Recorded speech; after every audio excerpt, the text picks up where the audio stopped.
संसार के इतिहास में एक से एक जबरदस्त व्यक्तित्व पैदा हुए हैं और उन्होंने अपने कारनामों से दुनिया के बिलीफ सिस्टम को एक नया आयाम दिया है।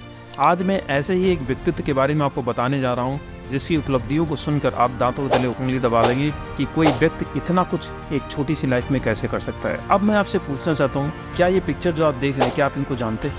शायद नहीं जानते होंगे। देश कन्हैया जैसे कुपात्र को जानता है पर इन्हें नहीं जानता, यही विडंबना है। ये एक अद्भुत अकल्पनीय व्यक्तित्व के स्वामी। अब आपसे कोई पूछे कि भारत के सबसे पढ़े लिखे व्यक्ति का नाम बताइए, जो डॉक्टर भी रहा हो, बैरिस्टर भी रहा हो, IPS अधिकारी भी रहा हो, IAS अधिकारी भी रहा हो, विधायक भी रहा हो, मंत्री भी रहा हो, सांसद भी रहा हो, चित्रकार, फोटोग्राफर भी रहा हो, मोटिवेशनल स्पीकर भी रहा हो, पत्रकार भी रहा हो, कुलपति भी रहा हो, संस्कृत गणि का विद्वान भी रहा हो, इतिहासकार भी रहा हो, समाजशास्त्र अर्थशास्त्र का भी ज्ञान रखता हो, जिसने काव्य की भी रचना की हो। अधिकांश लोग यही कहेंगे कि ऐसा संभव है। क्या ऐसा संभव है? आप एक व्यक्ति की बात कर रहे हैं या किसी इंस्टीट्यूट की बात कर रहे हैं, किसी संस्थान की बात कर रहे हैं? पर भारतवर्ष में ऐसा एक व्यक्ति हुआ था जो सिर्फ 49 वर्ष की अल्पायु में एक भयंकर सड़क हादसे का शिकार होकर अब इस संसार से विदा भी ले चुका है। और उस महान व्यक्ति का नाम है श्रीकांत जिचकर। यस, श्रीकांत जिचकर। उनका जन्म 1954 में महाराष्ट्र के एक समृद्ध कृषक परिवार में, किसान परिवार में हुआ था।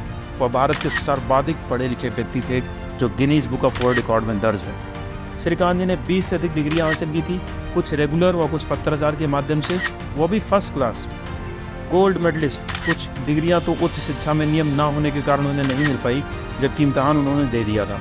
उनकी डिग्रियां क्या थी, थोड़ा इसके बारे में जानिए आप। उनकी शैक्षणिक योग्यता या डिग्रियां उनकी इस प्रकार थी, सुनिए। MBBS, MD gold medalist, LLB, LLM, MBA, bachelor in journalism, संस्कृति में D.Litt की उपाधि, यूनिवर्सिटी टॉपर रहे इसमें वो। MA English, MA Hindi, MA history, MA psychology, MA sociology, MA political science, MA archaeology, MA anthropology, ये सारी डिग्रियां उन्होंने हासिल की। श्रीकांत जी 1978 बैच के IPS और 1980 बैच के IAS अधिकारी भी रहे हैं। 1981 में महाराष्ट्र में विधायक बने। 1992 से लेकर 1998 तक राज्यसभा सांसद भी रहे। श्रीकांत जिचकर ने वर्ष 1973 से लेकर 1990 तक तमाम यूनिवर्सिटी के इम्तहान देने में समय गुजारा, यानी कि 17 साल तक लगातार पढ़ाई रहे। कितना उनकी पढ़ने में रुचि रही होगी और कितना उनके अंदर डिसिप्लिन रहा होगा पढ़ने को लेकर, ये इनसे सीखा जा सकता है। 1980 में IAS की केवल 4 महीने की नौकरी करके उन्होंने इस्तीफा दे दिया इससे, और 26 वर्ष की उम्र में देश के सबसे कम उम्र के विधायक बने। महाराष्ट्र सरकार में मंत्री भी बने। 14 पोर्टफोलियो हासिल करके सबसे प्रभावशाली मंत्री रहे। महाराष्ट्र पुलिस में भी उन्होंने बहुत सुधार किए।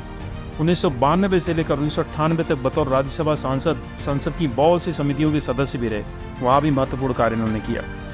1999 इनको जो है कैंसर डायग्नोज हुआ, और वो भी एकदम लास्ट स्टेज में, जब भयंकर स्थिति में कैंसर था तब इनको डायग्नोज हुआ, और डॉक्टर ने बोला आपके पास सिर्फ 1 महीना बचा है।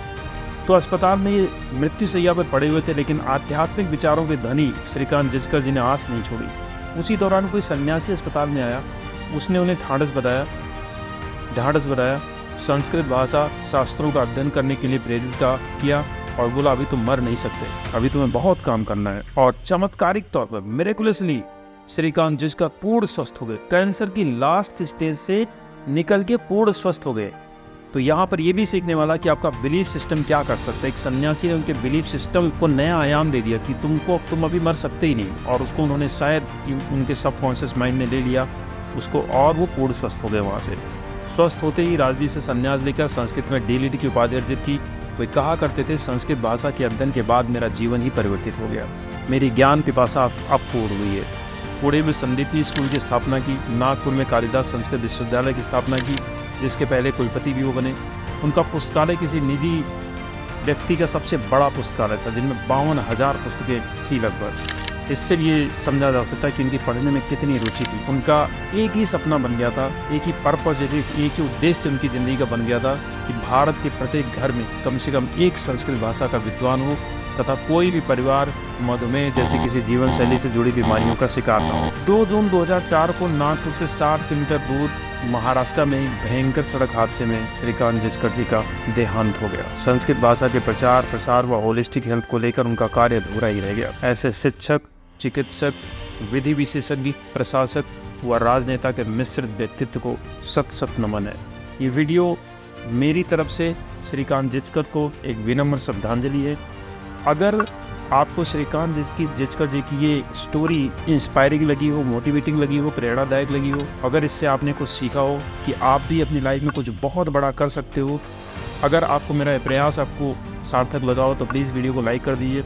अगर आपको लगता है कि इससे किसी और को भी कुछ मोटिवेशन, इंस्पिरेशन मिल सकता है, कुछ सीख मिल सकती है, तो ज़रूर इस वीडियो को उस तक फॉरवर्ड करिए।